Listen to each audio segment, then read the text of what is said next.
चलो चलो चलो रानी, जल्दी जल्दी चलो, मुझे हमारे स्टूडियो में पहुंचकर एक ब्रेकिंग न्यूज़ देनी है। कैसे हुआ ये सब? कितनी बुरी खबर है ना। 39 जीवों के प्राण निकल गए, बेचारे। दर्शक पक्षी मित्रों, मुंबई हवाई अड्डे के घाटकोपर क्षेत्र में दुबई से मुंबई आने वाले लैंडिंग की तैयारी करते हुए विमान के साथ दुर्घटना हुई।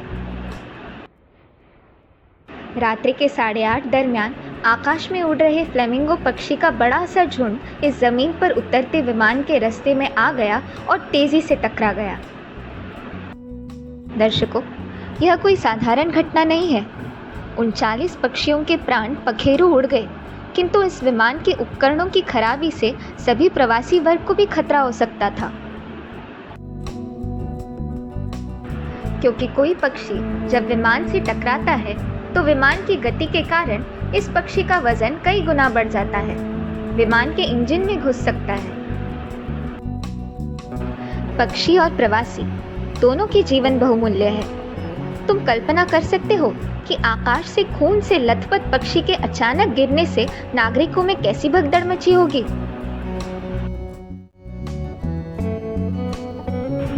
इसी कारण वन्यजीव विभाग तथा वन शक्ति स्वयंसेवी संस्था विमान संबंधित सुरक्षा अधिकारी कृतिशील हो गए।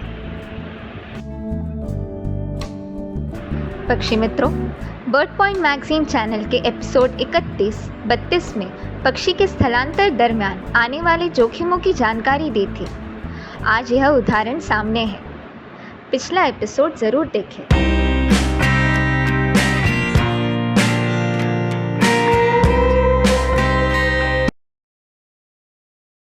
मित्रों, 2 राजकुमार भाई और एक हंस पक्षी की कहानी याद है?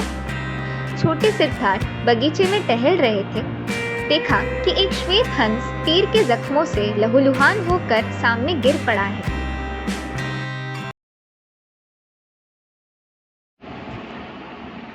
दयालु मन के सिद्धार्थ ने हंस को सहलाकर पानी पिलाया, घावों को स्वच्छ कर तीर निकाल दिया, इलाज करवाया। इतने में ममेरे भाई देवदत्त आकर हंस को छीनने लगे। क्रोधित होकर दावा किया कि मेरे तीर ने इसे मार गिराया है, तो यह मेरा पक्षी हुआ, दे दो। सिद्धार्थ ने मना कर दिया तो समस्या राजा शुद्धोधन के न्यायालय पहुंची।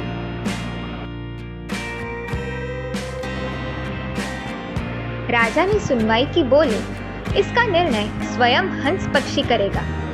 देखे वह किसकी ओर चलकर आता है। हंस देवदत्त से डरकर भागा, गया सिद्धार्थ गौतम की ओर। राजा ने न्याय किया, मारने वाले से बचाने वाला श्रेष्ठ है तो अधिकारी वही होगा।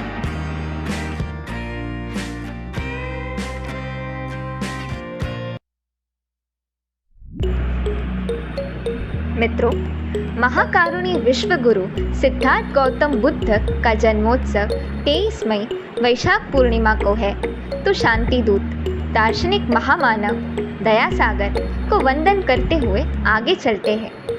बुद्धं शरणं गच्छामि।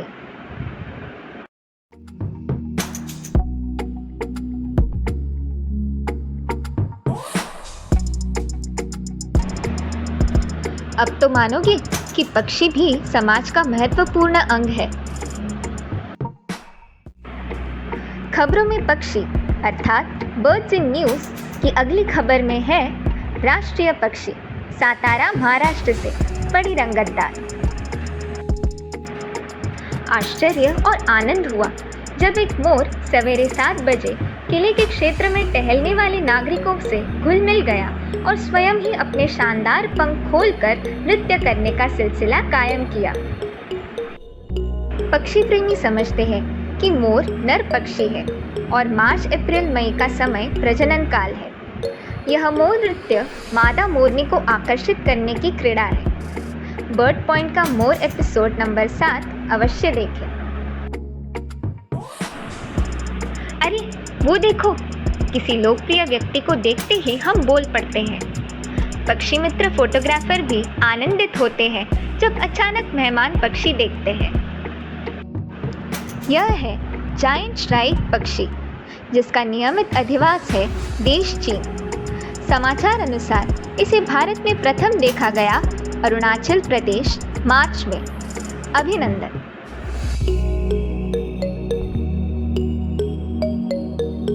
अप्रैल महीने का पक्षी है कैनरी।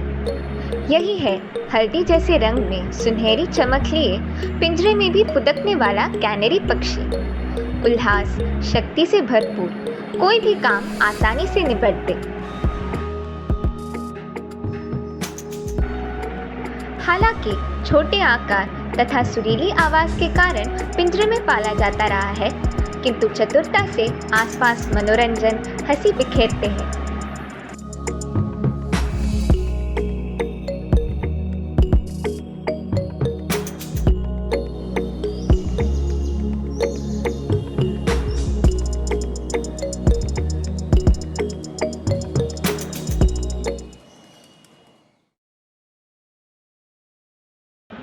घटना के परिणाम। इस घटना में मृत सभी पक्षी का पोस्टमार्टम किया गया। विमान को इंजीनियरिंग जांच के लिए भेजा गया तो यात्रियों को दूसरे विमान का इंतजार करना पड़ा। समाचार सौजन्य दैनिक लोकमत।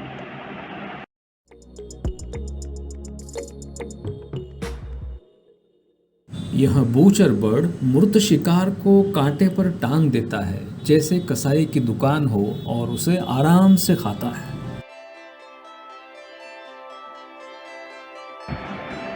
इस अंक की फोटो गैलरी में है विशेष विषय अर्थात पक्षियों की प्रजनन काल गतिविधियां।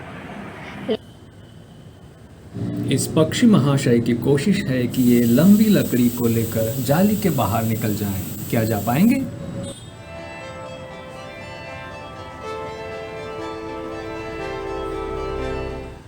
एटर आए हैं जाने माने वन्य जीवन छाया चित्रकार श्रीमान अविनाश मयेकर जी, महाराष्ट्र से। वर्षा ऋतु के पहले पहले उन्हें अपना साथी ढूंढकर, घोंसला बनाकर, अंडे, चूजों का रक्षण करके पोषण करना जरूरी काम होता है।